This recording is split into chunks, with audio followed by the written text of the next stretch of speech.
Esto puede ser una posibilidad remota, pero estoy tratando de averiguar si hay alguien que recuerde un gran apagón, a mediados de noviembre de 2014. Fue un evento bastante grande en su momento, pero nunca he conocido a nadie que lo recuerde, o que esté dispuesto a hablar de ello si lo hace. Todavía no tengo ni idea de si el apagón fue solo en mi ciudad, o si fue en todo el país. Si te soy sincero, sospecho que fue mundial. Si lo recuerdas, todo esto tendrá sentido para ti. Si no, probablemente pensarás que estoy loco. Tal vez lo estoy. Espero que alguien ahí fuera pueda decirme que no lo estoy. El apagón ocurrió la noche del jueves 13 de noviembre de 2014. Por aquel entonces, mi novia Emily y yo, vivíamos cerca de sus padres, y los visitábamos a menudo para cenar y ver la televisión. Normalmente era un asunto bastante anodino, y estábamos demasiado agotados por la jornada laboral como para socializar mucho.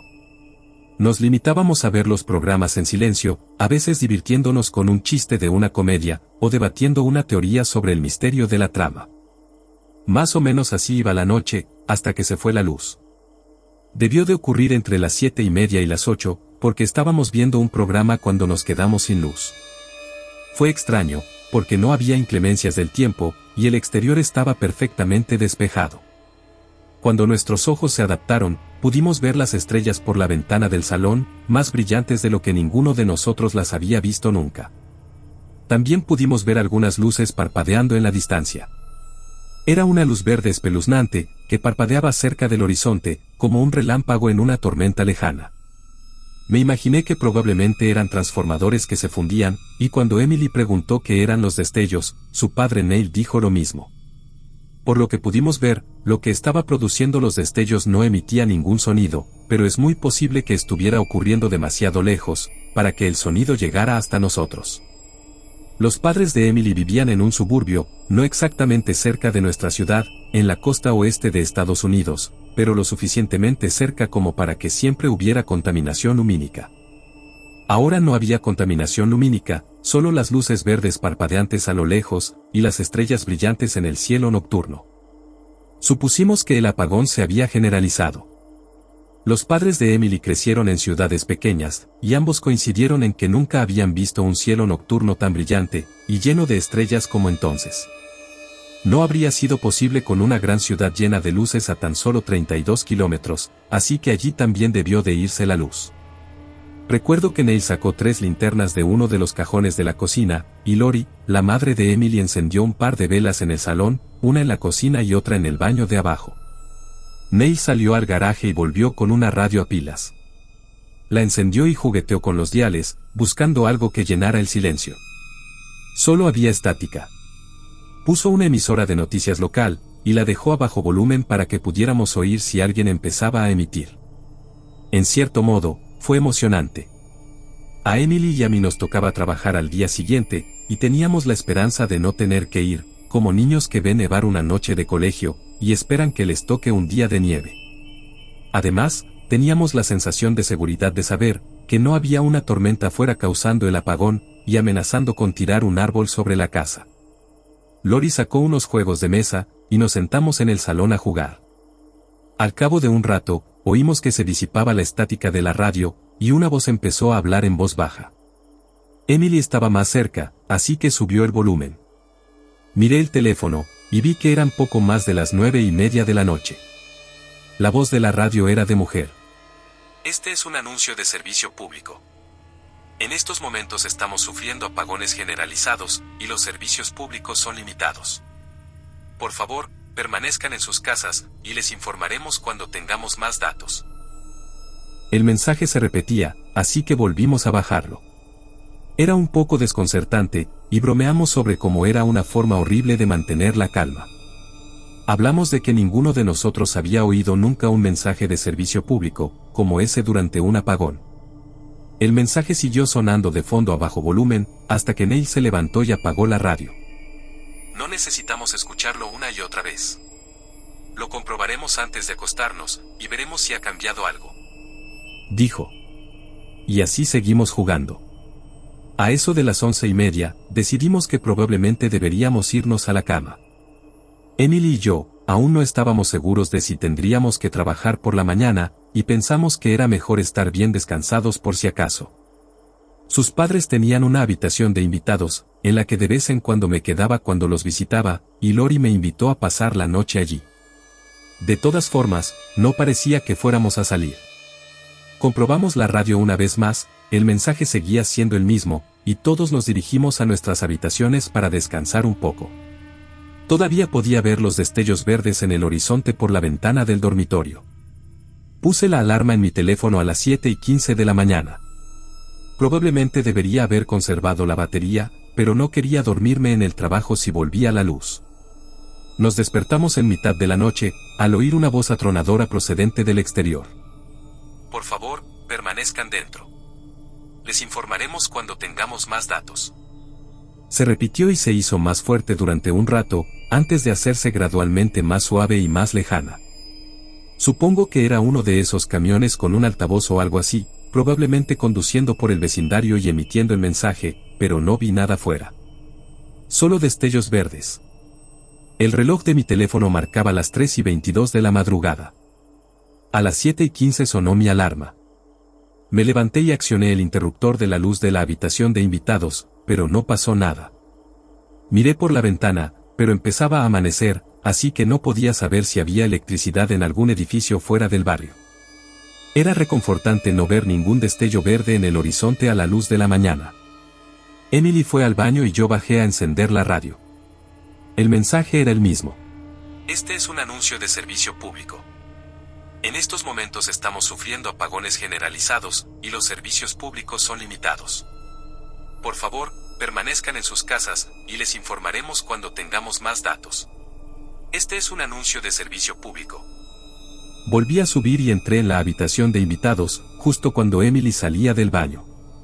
Hoy no trabajo, dije, y me tiré en la cama. Apagué el teléfono. Ella se unió a mí, y los dos nos quedamos dormidos rápidamente. Dejamos las persianas abiertas. La luz del día nos daba seguridad y nos reconfortaba. Más tarde nos despertamos, cuando alguien llamó a la puerta del dormitorio. «¿Están despiertos?», dijo Lori. «Ya estamos despiertos», dijo Emily. «¿Podrías decirme si las cortinas están abiertas?». Emily y yo nos miramos. «Sí, las cortinas están abiertas», dijo Emily. «Puedes cerrarlas, y bajar a ayudarnos a tu padre y a mí». Me levanté y abrí la puerta. Todavía me estaba despertando, así que mi cerebro no procesaba las cosas lo suficientemente rápido. «¿Qué?», pregunté. Lori entró en la habitación con un rollo de cinta adhesiva en la mano. Cerró las cortinas y empezó a pegarlas a la pared. Fue una visión muy confusa 30 segundos después de despertar. «Por favor, baja y ayuda a Neil. Él te lo explicará», dijo. Bajamos las escaleras. En medio del salón había un montón de mantas, sábanas y ropa. Neil estaba pegando un grueso edredón a la ventana de la cocina. Cuando nos vio, dijo: «¡Qué bien! Se han despertado. Necesito que levanten la ropa de ese montón, y la pongan debajo de la puerta principal, y del garaje». La radio estaba encendida. Podía oír un nuevo mensaje. «Este es un anuncio de servicio público. No hay necesidad de alarmarse. Por favor, mantengan la calma. Permanezcan en casa, y cierren las ventanas y las cortinas. Intente limitar la entrada de aire y luz del exterior en su casa. Bloquee tantas ventanas y huecos bajo las puertas como pueda. Llene la bañera y todos los recipientes que pueda con agua del grifo. Les pondremos al día cuando tengamos más información». Ayudamos a Neil y Lori a bloquear todas las aberturas al exterior que pudimos, mientras el mensaje seguía sonando en la radio. Emily y Lori trabajaron en el piso de arriba, y yo ayudé a Neil abajo. Llenamos las 2 bañeras de agua, y todos los vasos del armario con agua del grifo, y los dejamos sobre la encimera. Una vez más, estábamos a oscuras, solo con linternas y velas. Encendí el teléfono para comprobar si había cobertura, pero no la tenía. Mi teléfono mostraba que eran poco más de las 11 de la mañana. Hicimos balance de toda la comida que había en la casa. Pensamos que probablemente tendríamos comida suficiente para comer cómodamente durante unos 10 días, quizá 20 si racionábamos con cuidado. Neil no creía que tuviera sentido empezar a racionar todavía, y decidimos que empezaríamos a hacerlo a los 3 días si las cosas no cambiaban. Así que supusimos que probablemente tendríamos para 2 semanas.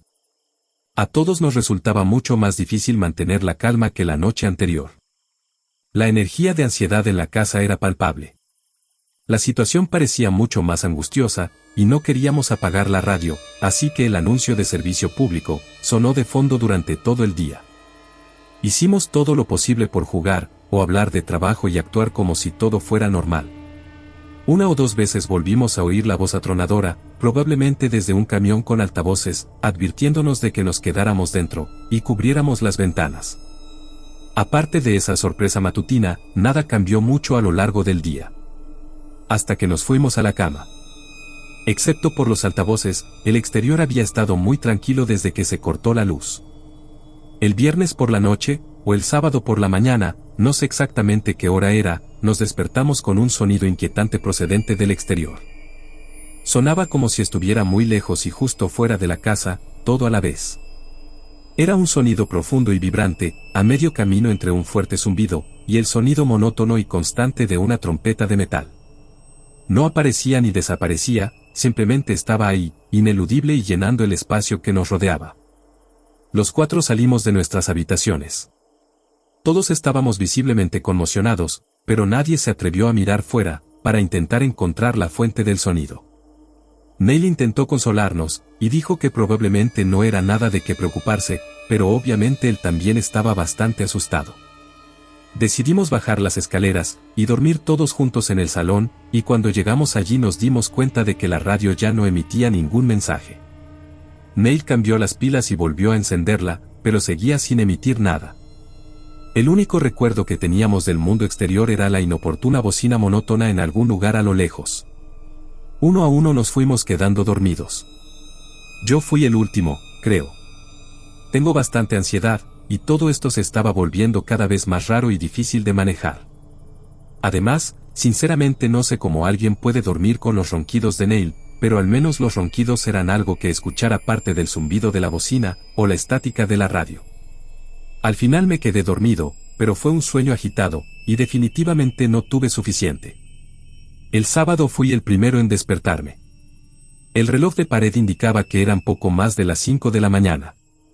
El zumbido continuaba. Normalmente tomo café por las mañanas, y esta era mi segunda mañana consecutiva sin él, así que me dolía la cabeza, pero definitivamente no estaba cansado. Busqué tranquilamente en los armarios, con la esperanza de que Neil y Lori tuvieran café, o alguna otra cosa con cafeína, que no requiriera electricidad para hacerse, pero no había nada. Encontré una pastilla en el botiquín del baño y me la tomé, antes de buscar en las frecuencias de radio, con la esperanza de encontrar alguna otra emisora que estuviera emitiendo. Nada. Por el rabillo del ojo, vi un destello verde. Miré a mi alrededor, y vi que la cinta adhesiva de una de las cortinas del salón se había soltado, así que fui a pegarla de nuevo a la pared. No sé por qué, pero sentí el impulso de asomarme al exterior a través del hueco, y lo hice. ¿Qué daño podía hacer? Nada de lo que había cerca parecía fuera de lo normal. A lo lejos, los destellos verdes continuaban en el horizonte. Volví a pegar la cinta a la pared, y me senté en silencio a leer las reglas del juego de mesa, hasta que los demás se despertaron. Creo que el hecho de haberme asomado a la ventana, aquella mañana ayudó a calmar mi ansiedad. Los destellos verdes seguían siendo espeluznantes, pero era agradable saber que el mundo exterior seguía pareciendo normal en su mayor parte. Aparte del implacable sonido de la bocina, resaltaba que no había cambiado mucho nuestra situación, por lo que parecía menos urgente y peligrosa. Incluso el zumbido de la bocina era cada vez más fácil de ignorar. Esa noche dormí mejor. Cuando nos despertamos el domingo, y nos dimos cuenta de que seguíamos sin electricidad, tuvimos que empezar seriamente en racionar la comida. Acordamos que intentaríamos limitarnos a una comida al día. Decidí que sería mejor intentar aguantar todo lo que pudiera sin comer, así que no comí nada esa mañana. Neil cambió las pilas de la radio, y se aseguró de que seguía conectada a la emisora de noticias. Lori intentó enseñarme a meditar. Debatimos si nos rescatarían o no, y si estábamos o no en una situación que requiriera rescate. Creo que todos teníamos la sensación de que estaba ocurriendo algo más que un simple apagón, pero ninguno de nosotros sabía qué podía ser. Fue entonces cuando oímos un fuerte estruendo fuera, y toda la casa empezó a temblar. El suelo debajo de nosotros parecía rodar. Las cosas se caían de las estanterías. Las sábanas y las mantas empezaron a caerse de las ventanas, y todos nos apresuramos a colocarlas de nuevo. De alguna manera eso parecía lo más importante. Sé que en los terremotos dicen que hay que ponerse en el umbral de una puerta, o esconderse debajo de una mesa, pero todos teníamos el instinto de proteger las ventanas. Lo único que sabíamos sobre nuestra situación era que debíamos mantener las ventanas cubiertas. Cuando el terremoto amainó, oímos una sirena a lo lejos. No parecía una ambulancia. Sonaba como una sirena de ataque aéreo, o algún otro tipo de advertencia. Nunca había oído nada parecido. El fuerte estruendo del terremoto fue sustituido de nuevo por el sonido de la bocina. Pero la bocina era mucho más fuerte que antes, parecía estar más cerca de nosotros y era más estridente, y ahora se parecía menos a un zumbido y más a una bocina. Por muy altas que fueran las sirenas antiaéreas, no podían ahogar el sonido. La estática de la radio volvió a desaparecer y oímos la voz. Esta vez no era la voz de la mujer. Hablaba, pero no pude determinar su género.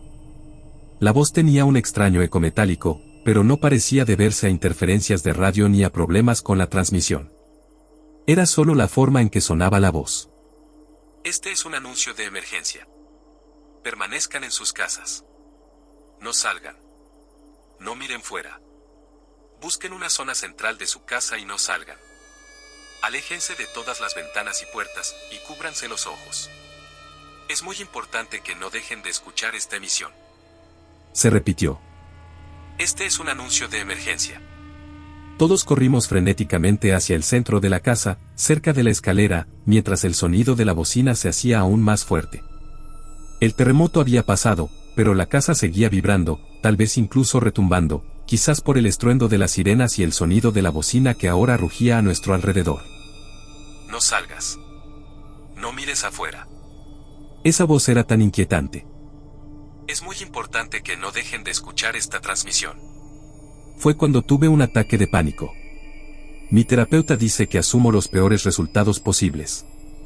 Me sentí abrumado por la realidad de todo lo que se nos ordenó hacer: llenar las bañeras de agua, tapar las ventanas, meter ropa en los huecos, desplazarnos al centro de la casa y taparnos los ojos. En ese momento me pareció obvio lo que estaba a punto de suceder. Íbamos a morir.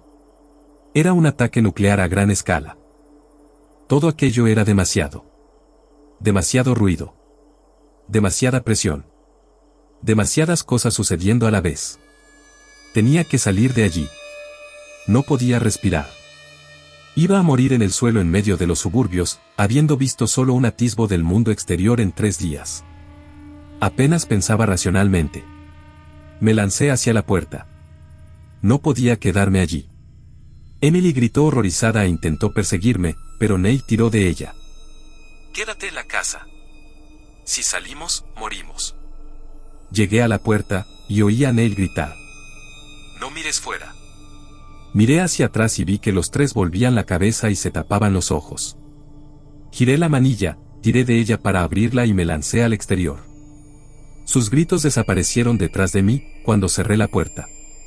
Suponiendo que seas mejor que yo siguiendo instrucciones, aquí es donde mi experiencia probablemente difiere de la tuya, si es que tienes algún recuerdo de esto. El sonido era mucho más fuerte fuera, probablemente mucho más intenso de lo que recuerdas, al igual que el sonido de la sirena. Pero seguía siendo más reconfortante que en casa con todo aquel alboroto, y el aire frío y fresco era un alivio. El cielo estaba despejado y las estrellas brillaban con intensidad. Nunca había visto tantas, con la contaminación lumínica que suele haber en la ciudad. Los destellos verdes también parecían más brillantes que antes, y mucho más cercanos ahora, pero de algún modo no interferían en absoluto con la luz de las estrellas. Incluso en medio de un ataque de pánico, era un espectáculo impresionante y me quedé mirando con asombro. Escudriñé el cielo en busca de alguna señal del Armagedón nuclear, pero lo que encontré se me quedará grabado hasta la muerte. En el cielo, por encima de nosotros, había un objeto negro, sólido, en forma de triángulo, increíblemente grande y surrealista, más oscuro que cualquier cosa que hubiera visto nunca, que se desplazaba lentamente por el cielo nocturno. Ni siquiera me habría dado cuenta de que estaba allí, si no fuera porque tapaba las estrellas mientras se movía. Era el objeto más grande que había visto en mi vida, a excepción de la propia Tierra. Más grande que cualquier montaña que hubiera visto, y más extenso que cualquier ciudad que hubiera conocido. Parecía estar muy arriba en la atmósfera superior, y aún ocupaba una buena parte del cielo nocturno, así que sé que tenía muchos kilómetros de diámetro. No había manera de mantenerse en el aire de la forma en que lo hizo, sin propulsión o rotores visibles, aparte del hecho de que estaba volando. Mientras observaba cómo el objeto se abría paso lentamente a través del mar de estrellas, el sonido de la bocina se desvaneció hasta convertirse de nuevo en un zumbido, y luego se alejó hasta el silencio. Las sirenas también se desvanecieron, hasta que solo quedó una serena calma, y me di cuenta de que aquella enorme nave no hacía ruido alguno. Solo se deslizaba silenciosamente por el cielo nocturno, moviéndose de este a oeste, hacia el Océano Pacífico. Finalmente alcanzó el horizonte occidental, y comenzó a desvanecerse gradualmente tras las colinas. A medida que se desplazaba, revelaba las estrellas que se ocultaban tras su inconmensurable armazón.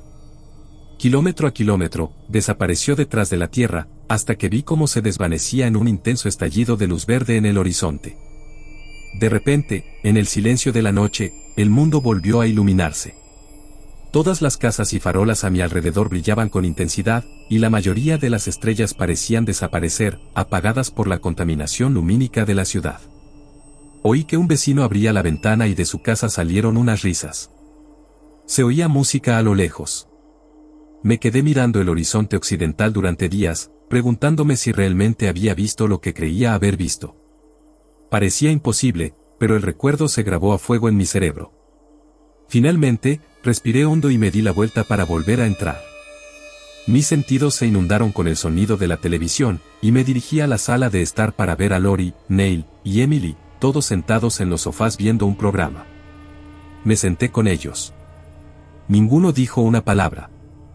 Cuando nos fuimos a casa esa noche, Emily y yo nos sentamos en silencio durante todo el trayecto en auto, y nos fuimos a la cama sin dirigirnos la palabra.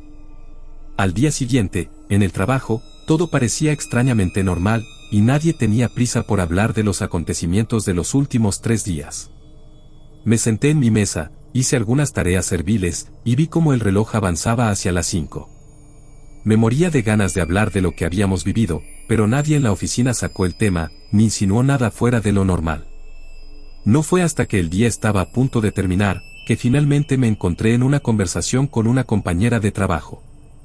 Me preguntó cómo me había ido el fin de semana, me reí, y le dije que sin duda había sido memorable. Entonces le pregunté cómo lo estaba llevando después de todo lo que había pasado, y se mostró genuinamente confundida de una manera, que no podía ser posible, para alguien que hubiera experimentado siquiera una fracción de lo que yo viví. Fue entonces cuando me di cuenta de que nadie más recordaba lo sucedido. Todavía no he conocido a nadie que recuerde el apagón de 2014, o la bocina constante en la distancia, o incluso el terremoto, por no hablar del extraño objeto que bloqueaba el cielo. Espero que alguien recuerde lo que estoy hablando, y le ruego que me lo haga saber. Este suceso ha cambiado toda mi vida, y ha destrozado mi comprensión del universo que me rodea, y no tengo a nadie con quien compartirlo. Incluso si no vieras la nave triangular, extendiéndose kilómetros a través del cielo nocturno, y el negro más oscuro que puedas imaginar, seguiría siendo agradable saber, que alguien ahí fuera al menos recuerda el apagón. Es muy aislante, sentir que esto se ha perdido de nuestra memoria colectiva, y preguntarse si mi propio recuerdo, es la única evidencia que queda de lo que sucedió durante esos 3 días. He mantenido la boca cerrada durante mucho tiempo, temiendo lo que mis amigos y mi familia pensarían de mí, si mencionaba lo que ocurrió aquel fin de semana. Pero ahora es muy importante que averigüe si alguien más recuerda algo de esto. Durante 7 años he vigilado el cielo nocturno, y durante la mayor parte de ese tiempo nunca vi nada fuera de lo normal desde aquel día. Es decir, hasta hace unos 6 meses, cuando vi un triángulo negro que tapaba las estrellas. Era mucho más pequeño que el que vi en 2014, probablemente de solo unos cientos de metros de diámetro, pero su forma era inequívocamente la misma. Últimamente los veo cada vez más.